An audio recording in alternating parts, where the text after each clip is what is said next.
It is easy to watch a video about inflation, about pension erosion, about the dollar losing ground.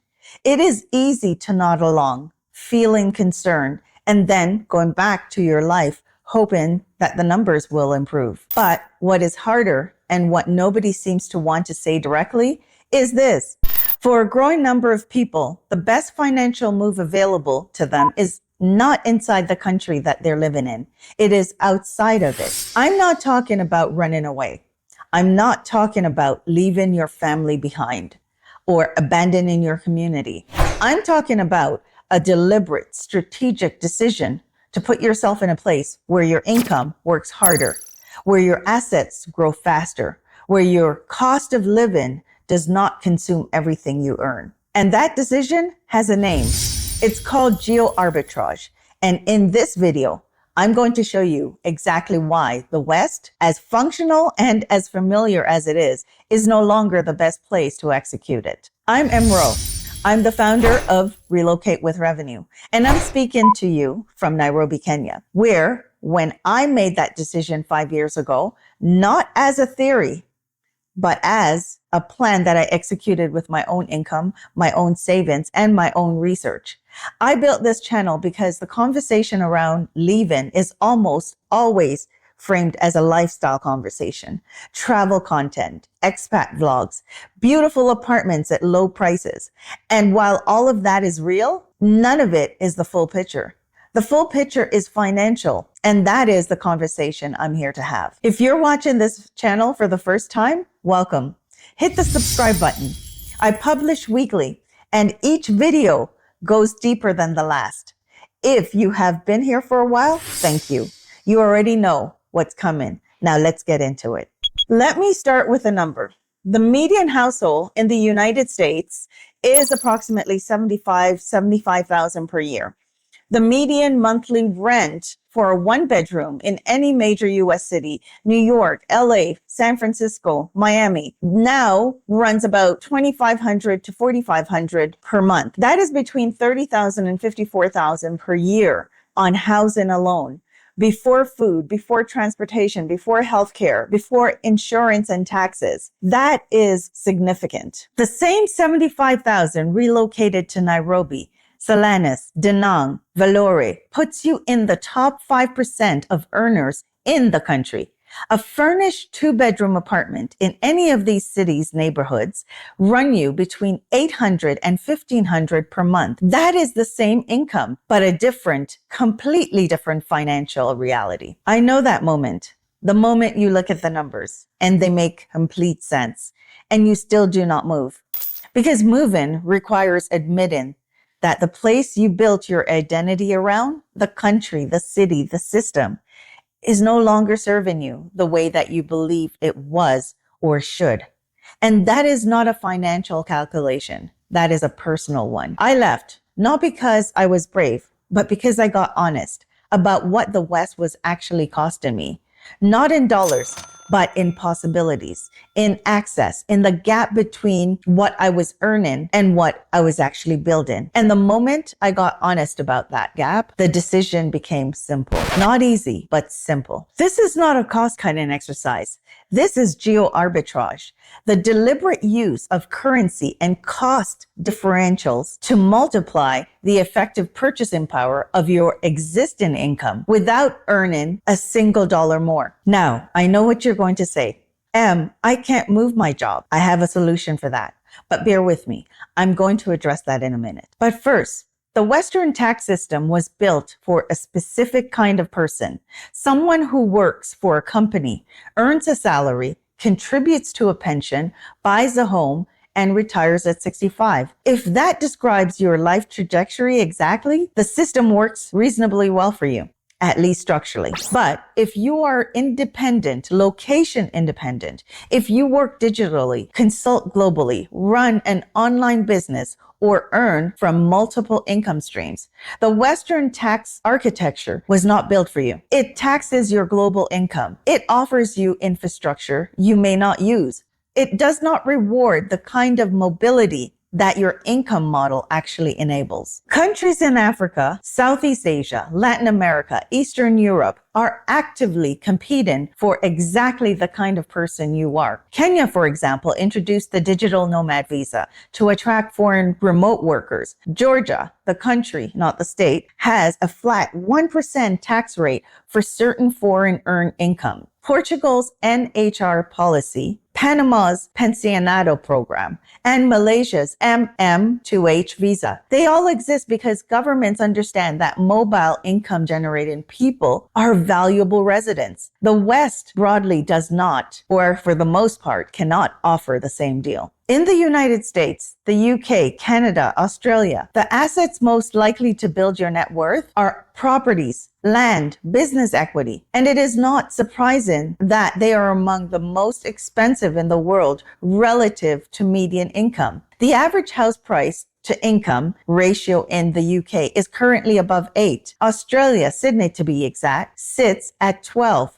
In major Canadian and US cities, first-time home buyers are effectively priced out of the market without generational help and wealth behind them. Whereas in Kenya, an eighth of an acre of titled land in a growing peri-urban area outside of Nairobi costs between $15,000 and $100,000, depending on the location. And that land appreciates. You can build on it. You can generate rental income from it. And it does not require a mortgage that's an exorbitant interest rate that will cost you twice the purchase price over time. This is not about romanticizing the developing world. It is about recognizing asset accessibility, the ability to actually acquire appreciating assets on a moderate income is dramatically better in markets that have not yet been priced beyond the reach of people living in them. Now, here's the argument nobody makes, because it requires you to think about what you're giving up rather than what you are keeping. Every year you spend in a high-cost Western city, absorbing a cost of living that consumes 60, 70, or 80% of your income is a year that you're not building. You're not accumulating. You're not compounding.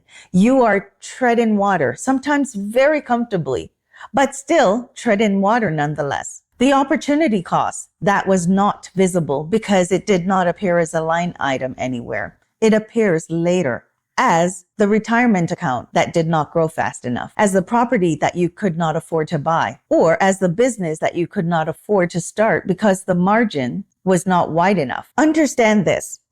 Geo-arbitrage is not about leaving. It's about buying back the margin that the cost of living has been extracting from you and deploying that margin into something that builds. The West did not fail you. It stopped being the best place to build. And that is a distinction that changes everything. I want to stop here because the argument I just made is a financial argument. And financial arguments are easy to agree with and easy to ignore. So let me ask you a different type of question. Not, do you understand that geo-arbitrage makes financial sense? You probably do. Not, do you believe the data? Because you can look that up yourself. The real question is, what is keeping you exactly where you are? Don't get me wrong. I know that there are people who have obligations, ailing parents, disabled children, or relatives, a job that they can't see a way of leaving, or a plethora of other reasons. But in my experience, and I've had this conversation with many, many people, the answer is almost never financial. The answer is usually one of four things: familiarity, fear of the unknown, the weight of other people's expectation, and or the story that they've been telling themselves for a long time that they will start when it feels right. You may be at that moment right now, or you may need one more video. Either way, you are not here by accident. Now, I want to show you exactly what this looks like, not in theory, in practice, in the life I am living right now. The first thing that changes when you relocate strategically is your relationship with your income. In Nairobi, my fixed monthly expenses, housing, food, transportation, utility, runs at a fraction of what I used to pay in Toronto. That fraction is not a lifestyle downgrade. It is a margin upgrade. And that margin does not disappear. It becomes a capital that I can deploy in things that I started to build. Land, digital products, a business structure, a content platform that reaches people in 40 countries. None of that was possible when 80% of my income was being absorbed by the cost of existing in a Western country. Not to mention my lack of time and energy to even think clearly to build something substantial. For me, that was the epiphany of all of it. If I hadn't made the move, you would not be watching this video right now. The second thing that changes is your relationship with assets. For example, in Kenya, you can own titled land. That land appreciates. I have a legitimate business structure. I bank with institutions where I actually have a relationship with the bank manager, not just an account number. I'm not just an account number. None of these things require me to be wealthy before I arrive. They require me to be in the right place with the right plan already in place before I got on the plane. And here is what I want to be clear about. Moving here did not change my income. My clients are still global. My digital products still sell to people in the US, UK, Canada, Australia. The internet doesn't care about where you're working from. What changed is what that money, that income can do, where it can go, what it can build. The same money that was treading water in a Western city like Toronto is building something real right here. That is what geo-arbitrage practice is. I want to say something that does not get said enough in this conversation. This is not just for retirees. This is not just for people with pension or on Social Security. This is for the 35-year-old freelancer who's earning well enough but cannot seem to get ahead. The 45-year-old consultant whose income is solid but net worth is not growing. Or the 52-year-old professional who just recently looked at your retirement projections and feel like that's not going to be enough. If your income is location independent, fully or partially, and your cost of living is consuming the margin that should be building your future, then the question this video is asking is the right question for you. Not, should I leave everything behind, but where is the right place for my money to do what I need it to do? Leaving the West is not a retreat. It is a redeployment of your income, your assets, your time, and your attention to a place where they compound faster. If this video has shifted something for you, even slightly, first, click the thumbs up and let YouTube send it to someone else. And then I want to give you the next practical step. Not a strategy session, not a deep dive consultation, just a starting point. It is called the Relocation Toolkit. It is the framework that I wish someone had handed me before when I started asking these questions. A structured way to think things through, whether relocation is right for you, what your readiness actually looks like, and what you need to have in place before any of this becomes real. It also includes the Readiness Mirror, which is an AI tool that you load once into ChatGPT, Claude, or whichever AI you use.